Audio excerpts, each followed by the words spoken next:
Hello दोस्तों, मेरा नाम है सौम्या व्यास और आज मैं आप सभी के लिए लेकर आई हूँ। मुझे लगा कि आज 21 डेज की मैं क्या पढ़ने वाली हूँ आगे के 21 डेज में वो मैं शेयर कर दूँ, क्योंकि काफ़ी सारे कमेंट्स में मेरे साथ क्वेश्चंस यही पूछे जाते हैं कि आप एक तो स्टडी मटेरियल को लेकर क्वेश्चन पूछा जाता है और एक ये पूछा जाता है कि आप मतलब कितने घंटे और कैसे पढ़ रहे हो, मतलब पूरा एक दिन में एक ही सब्जेक्ट पढ़ रहे हो या फिर अलग अलग आप कंप्लीट कर रहे हो। तो देखिए, हर इंसान की अपनी अपनी स्ट्रेटेजी होती है एग्जाम क्रैक करने की। तो मैंने इस बार सोचा है पिछले वाले जितने भी फेलियर्स थे उनसे सीख कर और काफ़ी सारे लोगों के वीडियोस देखकर भी मैंने ये चीज़ सीखी कि टेस्ट जो होते हैं वो लगाना सबसे ज़्यादा ज़रूरी होता है, ऑब्जेक्टिव्स।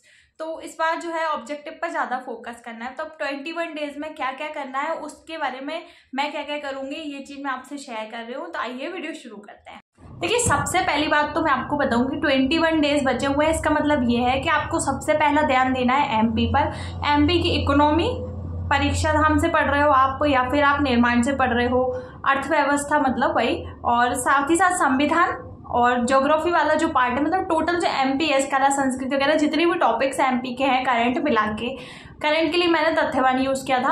आप लोग और भी कुछ मार्केट में नया आया हो तो वो भी ले सकते हो, पर एक ही सोर्स रखना है। तो क्या करना है आपको कि एमपी को कवर करना है साथ में। जैसे 21 दिन बचे हैं तो आपको ऐसा सोचना है कि मैं एमपी का कम से कम, अगर आपका बहुत अच्छा एमपी है तो आप 2 बार रिवाइज कर लो 10-10 दिन में, और अगर आप एकदम स्लो पढ़ना चाहते हो तो आप एक बार बहुत अच्छे से एमपी को रिवाइज करके रखो, है ना। उसके साथ में आपको, क्योंकि 40 to 50% सिलेबस जो है वो एमपी का है, तो आपको एमपी पर कॉन्सेंट्रेट करना है। साथ ही साथ आपको क्या करना है, पिछले जितने भी टेस्ट आपने लगाए हैं जो एमपी से रिलेटेड थे उन सबके क्वेश्चंस आपको दोबारा से मार्क करने कि आपका कौन सा गलत हुआ था, और पढ़ने के बाद अब आपके कौन से क्वेश्चंस गलत नहीं हो रहे हैं। मतलब अब आपने पढ़ लिया, अब आपका कंप्लीट सोर्स जो था वो आपने रिवाइज कर लिया, तो उसके बाद भी अगर क्वेश्चन गलत हो रहे हैं तो उस चीज़ पर आपको ध्यान देना है कि आपके किस सब्जेक्ट में कमी है, किस टॉपिक का आपको याद नहीं हो रहा है। तो आपको अब पिछले वाले टेस्ट को भी एक बार एनालाइज करना है, ठीक है। एक तो ये बात होगी एमपी की। दूसरी बात मैं आपको बताऊं, एमपी के अलावा आपको फास्ट रिवीजन करना है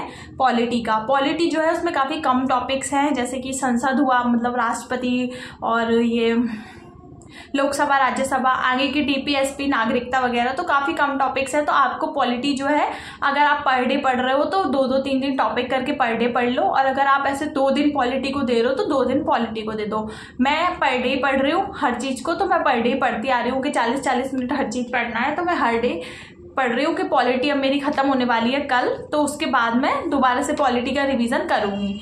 अब जो है पॉलिटी का रिवीजन फास्ट हो जाएगा क्योंकि पहले एक बार पढ़ लिया। इसी प्रकार आपको क्या करना है, हिस्ट्री का और ज्योग्राफी का, इनका भी रिवीजन करना है। रिवीजन क्योंकि बहुत ज़रूरी है। अब साथ ही साथ आपको क्या करना है, जितने भी सब्जेक्ट्स हैं, जैसे कि यूनिट 9 हुई टेक्नोलॉजी वाली, और यूनिट 10 हुई, 8 हुई, तो 8 में तो करंट है, करंट तो पढ़ना ही है।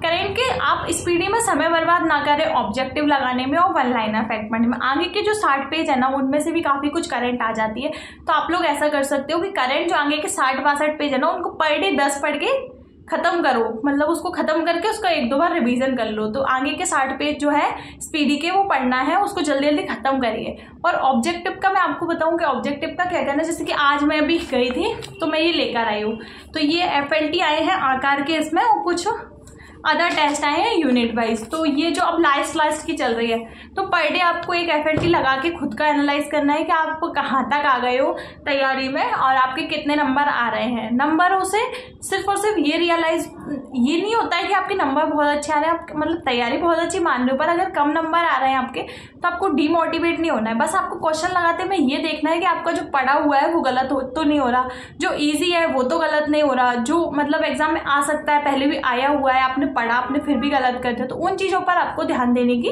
ज़रूरत है टेस्ट में। देखिए, टेस्ट के बारे में भी बहुत सारे क्वेश्चन आते हैं कि आप महात्मा गांधी का टेस्ट और निर्माण आकार का कितने टेस्ट लगा रहे हो। तो मैं आपको बताऊं कि मैंने महात्मा गांधी का और आकार का 2 टेस्ट सीरीज, जितने भी उनके टेस्ट बन रहे हैं वो मैं लगाती जा रही हूँ। साथ ही साथ मैं चेतन मीना के बीच में एक टेस्ट सीरीज लेकर आई थी, पर मुझे उतनी ज़्यादा जमी नहीं, तो मैंने उसके फिर FLT नहीं लगाए। अब मैं आज ये आकार का लेकर आई हूँ, अगला सेट जो है इसका, तो आकार के टेस्ट जो है मैं आज से लगाऊंगी। तो ये बात है कि आपको टेस्ट लगाने हैं, और अब जो पिछले टेस्ट हुए उनको आपको एनालाइज करना है कि आपके कौन सा क्वेश्चन गलत किया था, और अब जब आपने वो टेस्ट 1 महीने पहले लगाया था और अब में आपकी पढ़ाई में क्या अंतर है, अब आपको वो क्वेश्चन आता है या नहीं आता है, ये चीज़ भी आपको देखनी है। ठीक है। तो टेस्ट की बात होगी है, ऑब्जेक्टिव की बात होगी है। अब मैं बात कर लेती हूँ कि पेपर में जो डिमोटिवेशन फील हो रहा है उसका क्या करें, कि डिमोटिवेशन फील हो रहा है, घबराहट हो रही है। तो देखिए अपनी जो तैयारी थी, जितने भी बच्चे मन लगा कर तैयारी कर रहे हैं पिछले 45-60 दिन से, तो उनको ये बात पता है कि अगर आपने दिल से, आप दिल पर हाथ रख कर पूछे कि अगर आपने मेहनत की है तो आपका बनेगा, एग्जाम में क्वेश्चन बनेगा। आपका क्वेश्चन वही, अगर आप टेस्ट लगा रहे हो, आपका टेस्ट में क्वेश्चन सही हो रहा है, कोई सा भी एक क्वेश्चन भी सही हो रहा है, तो आपको पता है कि आपने वो टॉपिक पढ़ा है। तो इसी प्रकार आप जितने टॉपिक पढ़ोगे, जितनी मेहनत करोगे, आपकी क्वेश्चन उतनी ही ज़्यादा सही होंगे। तो ये सिर्फ और सिर्फ मेहनत पर निर्भर कर रहा है कि आपके टेस्ट और एग्जाम कितने अच्छे जा रहे हैं। तो डीमोटिवेट नहीं होना है एग्जाम, अभी टेस्ट से तो बिल्कुल भी डीमोटिवेट नहीं होना है। 80 नंबर आए, चाहे 60 नंबर आए, चाहे 65 नंबर आए, इनका जो लेवल है वो पेपर के, मध्य प्रदेश लोक सेवा आयोग के लेवल से काफ़ी ज़्यादा अलग होता है। इनका बनाने का तरीका पिछले वाले पेपर पर निर्भर करता है। जैसे कि रैंकिंग जो है अचीवर्स वाली, जो एस्पिरेंट वाली जो रैंकिंग एक पूछी गई एग्जाम में, तो काफ़ी कुछ जो है वो टेस्टों में पूछा जा रहा है, आलतू फालतू की रैंकिंग भी, कि ये वाली रैंकिंग में कौन सा स्थान है, इसमें कौन सा स्थान है, ऐसे नहीं आता है। एक आध पूछ लिया तो उस पर काफ़ी सारे सवाल जो है वो टेस्ट सीरीज में बन गए हैं, जबकि ये रियलिटी में पॉसिबल नहीं है ये चीज़, है ना। तो ये एक बात है कि आपको टेस्टों में कम नंबर आने से निराश नहीं होना है। 21 डेज बचे हैं, जितनी भी रिवीजन आप कर सकते हो चीज़ों को, जो भी आपने 45 से 50 दिनों में पढ़ा है उसको फटाफट रिवीजन करो। जैसे कि एमपी का एक बार रिवीजन कर लीजिए आप जल्दी जल्दी, है ना। टेस्टों का एनालिसिस तो आपको करना ही है, वो चीज़ बिल्कुल मत भूलिएगा, क्योंकि उसको आपने समय दिया है। और अगर आप उसका दोबारा एनालिसिस नहीं करोगे कि आपका कौन सा क्वेश्चन गलत हुआ तो आप भूल जाओगे। इसलिए उस चीज़ को ध्यान में रखना है कि टेस्ट का एनालिसिस आपको करना है, ठीक है। तीसरी बात होगी, आप करंट पढ़ लीजिए, रिवीजन कर लीजिए, और छोटे छोटे जितने भी सब्जेक्ट हैं, हिस्ट्री, पॉलिटी, ज्योग्राफी, इनके इंपॉर्टेंट टॉपिक्स जो है, जैसे कि जनसंख्या हुआ, पर्वत श्रेणी वगैरह हुआ भारत का, तो उनको आप अच्छे से रिवाइज करके जाइए। साथ ही साथ मैं आपको बताऊं कि कुछ चीज़ें ऐसी होती है, जैसे कि आयोग है, तो आयोग अब सिलेबस से हटा दिया गया है, पर उसको पॉलिटी में शामिल कर दिया गया है। तो आपको आयोग जो है, आपके पास जो बुक होगी पिछली, उससे आपको आयोग एक बार, जो बॉक्स बने रहते हैं ना हर बुक में, छोटे छोटे संरचना वगैरह, वो आपको स्टार्टिंग का देख के जाना है हर आयोग का, है ना। तो ये बात होगी हमारी पूरी, और कोई सा सब्जेक्ट रह गया होगा तो आप लोग कमेंट में पूछ लीजिएगा।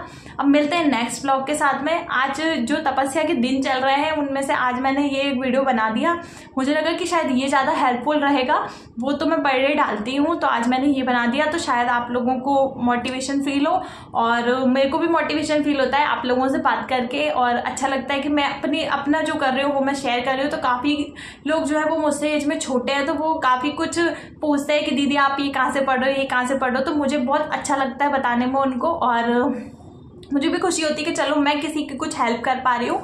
और मिलते हैं नेक्स्ट ब्लॉग में, और इस वीडियो को यहीं एंड करते हैं। धन्यवाद।